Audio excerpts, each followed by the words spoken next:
Seguimos, desde luego vamos a comentar y a aplaudir esta preocupación y sobre todo la disposición de las mujeres a marchar para exigir que cese a la violencia, cese a las agresiones, cese a todo lo que ha habido, pues. Sí, hubo marchas prácticamente en más de 40 ciudades del país. La de Ciudad de México fue impresionante, una movilización tremenda, en la que iban inmersas pues varias peticiones, varias exigencias por parte de las mujeres, entre ellas, evidentemente, cesar la violencia, una protesta contra la violencia fuerte, pero también contra el acoso. Hay campañas que en estos momentos se están llevando a cabo contra el acoso hacia las mujeres, sobre todo por algunos casos que se han dado en redes, pero también contra los feminicidios, también contra la inseguridad, contra la incapacidad de las autoridades de ofrecer seguridad, y en el caso del Estado de México de tener municipios como Ecatepec, que es, según han señalado, el municipio más inseguro del país para la mujer. Precisamente en esta marcha fue lo que se denunció, que Ecatepec ya desplazó a Ciudad Juárez en cuanto a la violencia contra las mujeres. La verdad que sí, es una cuestión que llama mucho la atención porque allí gobernó 2 veces el gobernador, pues de IES, y que persista la inseguridad de las mujeres al grado tal que se vean obligadas a marchar en la calle, exigir que se cese la violencia. Quiere decir que los problemas sí son graves. Por ocurrencia no digas eso. Sí, no, nadie, por supuesto. Entonces, es importante, y también hubo por ahí una protesta contra este artista que hizo un video donde pues quema a su novia cuando detecta que le es infiel.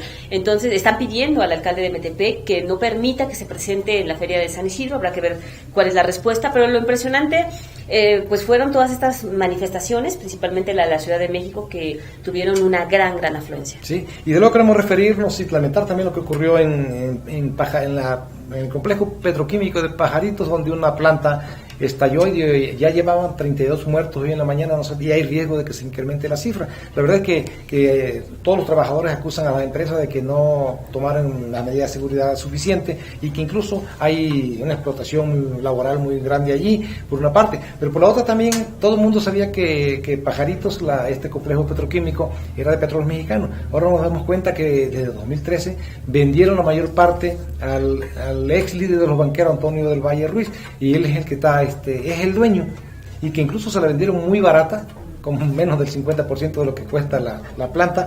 Y la verdad que esta es una asociación, porque sigue el gobierno teniendo participación minoritaria en ese complejo. Es el ejemplo de lo que es la asociación público-privada, ¿se imagina? Y que sale a relucir sí, por esto. Sí, claro, porque si no, no sabía. No se sabía, no se había dado a conocer, pero también sale a relucir que pues parece que las condiciones laborales de los trabajadores empeoraron a raíz de que se privatizó prácticamente este complejo. Entonces, también ahí hay varias cosas que tendrían que denunciarse, y el gobierno también tendría que explicar pues cómo se hizo esta transacción. Sobre todo porque se insiste mucho en que a México, todavía estaban diciendo ayer que a México lo va a salvar la asociación de público-privado. Pues este es un ejemplo de lo que es la asociación pública-privada, y en el caso en el caso de los trabajadores, el Morena denunció que había, cuando lo compró del Valle, había 2.700 trabajadores, hoy quedan 760.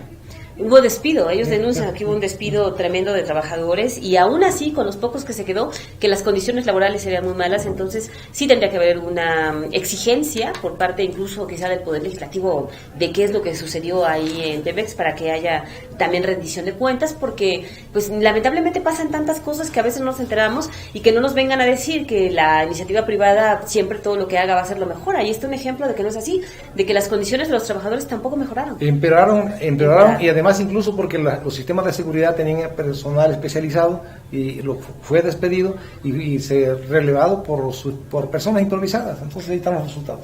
Ahorrar, por la ganancia, por el lucro. Exactamente, y ahí también tendría que haber quizás hasta una sanción, porque debe haber un contrato con esa empresa que seguramente tendría que tener ahí responsabilidades en casos como este. Sí, claro. Y también no queremos dejar pasar el hecho de los 400 años del fallecimiento de 2 cumbres de las letras, una en inglés y otra en español. Sí, por supuesto. La verdad es que es algo que todo mundo ha señalado, todo mundo conoce, por supuesto, a Shakespeare, y bueno, imagínese 400 años y que un escritor como él tenga tanta vigencia y que sea un referente en muchísimas cosas, con obras como, Romeo y Julieta simplemente es algo, es una obra que todo mundo conoce. Las nuevas generaciones no es algo que digan es de mis abuelitos, se sigue conociendo, por ejemplo. Es parte de la literatura universal, y bueno, uno de los genios que ahí están 400 años después vigentes. Sí, sobre todo también en el caso de Cervantes, ¿no? Del Quijote. Entonces hay un caso también muy notable porque 400 años después el Quijote es la obra después de la Biblia que más se ha traducido al inglés y que más ediciones tiene. Y también se habla de que el Quijote, justo a pesar de que también, por supuesto, es un referente que está ahí, que es una de las obras que quizá nunca se han leído completas por todos los que la señalan, pero bueno, porque además es una obra bastante y es en 2 tomos, amplia, en ¿sí? 2 tomos. Y bueno, todavía está en un lenguaje español diferente, ¿no? Pero existe Quijote, hay frases que todo mundo sigue también señalando como referente hacia él, hacia Sancho, que evidentemente no se han perdido, y eso también es una de las grandezas de las letras, ¿no? Por un lado en español y bueno, por otro lado en inglés también, pero que se han traducido seguramente a todos los idiomas. Sí, yo creo que incluso el idealismo, pues, que se habla del quijotismo, pues viene precisamente del Quijote de la Mancha, esa expresión, porque efectivamente es un idealista el Quijote, por una parte. Y en este sí también hay que criticar el silencio, el desdén, el olvido de Garcilaso de la Vega, que también murió el mismo día con ellos. Bueno, dicen que Cervantes y Shakespeare no murieron el mismo día, pero pues al final de cuentas sí lo están hermanando. 400 años es lo que se señala, ¿no? Sí, y también Garcilaso 400 años, el peruano que pues no existía Perú entonces, pero es de todos modos latinoamericano y es el primer gran escritor de América Latina y casi no se dijo nada de él. Sí, es lamentable porque finalmente también tiene que resaltarse todo lo que es latino y en ese caso también cuando se trate de alguien mexicano, pues por supuesto no ver pues como que solamente quienes vienen del extranjero son mejores, porque eso tampoco es cierto, ¿no? Y en el mismo tema el mismo tema de la cultura, vamos a referirnos a la recepción del premio Cervantes, precisamente, de Fernando del Paso. Aquí lo notable es que Fernando del Paso aprovechó ese un foro importantísimo delante del rey para lanzar severas críticas, rudas críticas del gobierno del país y con las condiciones en que está en México. Y la verdad es que no fue a decir nada que no se haya dicho aquí, que no todo el mundo sepa, pero aquí la diferencia es que él llegaba con la autoridad moral de estar recibiendo el premio Nobel de las Letras en Española, porque así está considerado el premio Cervantes. Por una parte, ante el rey y la reina y ante un público, pero es un foro además que repercute mucho, que se le escucha, que se ve pues, esta situación, y allá fue a decir eso, que la verdad te habla pues de la persistencia de la corrupción, el cinismo, la ineptitud, el abuso del poder, el feminicidio, bueno, hasta la ley Atenco criticó.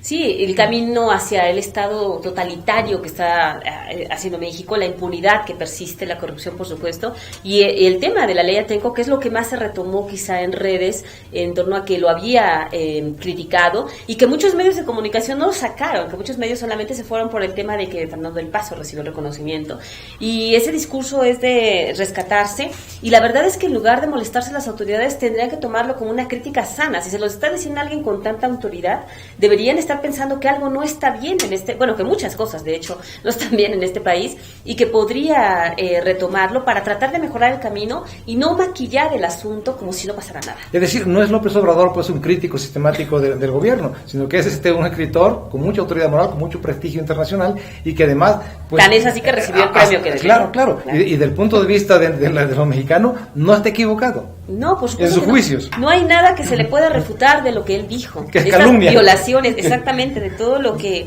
está ocurriendo, de las desapariciones, de violaciones a derechos humanos, porque lamentablemente ahí está la realidad de nuestro país, que es maravilloso, pero ahí está todo lo que está arrastrando, todo lo que está sufriendo en estos momentos, y del Paso lo enumeró solamente. Las autoridades no lo pueden acusar de nada que no sea cierto. Así es. ¿No? Y bueno, nada más antes de irnos, censurar, por supuesto, este tema de la filtración del padrón electoral a una nube en Estados Unidos, donde pues estaban todos los datos de millones de mexicanos abiertos que se podían mal utilizar. Ya hubo por ahí censuras de los partidos políticos y la exigencia no solamente de que se investigue, porque ya hay una denuncia a la FEPADE, sino también de que el INE cuide los datos personales. Sí, eso es muy grave, que más de 87 millones de datos de toda la población del país que está en la lista nominal tenga acceso a eso todo el mundo. Sí, y es algo que se tiene que privilegiar porque cada uno de nosotros incluso tiene que verificar dónde están los datos personales. Datos como el nombre, la dirección no pueden andar en manos de cualquiera, imagínese, vendiéndose en una nube en Estados Unidos para quien la quisiera de acceso prácticamente libre, es inadmisible. Claro. Pero, y también genera desconfianza hacia el INE, por supuesto. Así es. Pero bueno, se nos ha acabado el tiempo, Macario, buena tarde. Buenas tardes, Rita. Buenas tardes y ojalá que nos pueda seguir en otro programa y también en nuestra página de Facebook.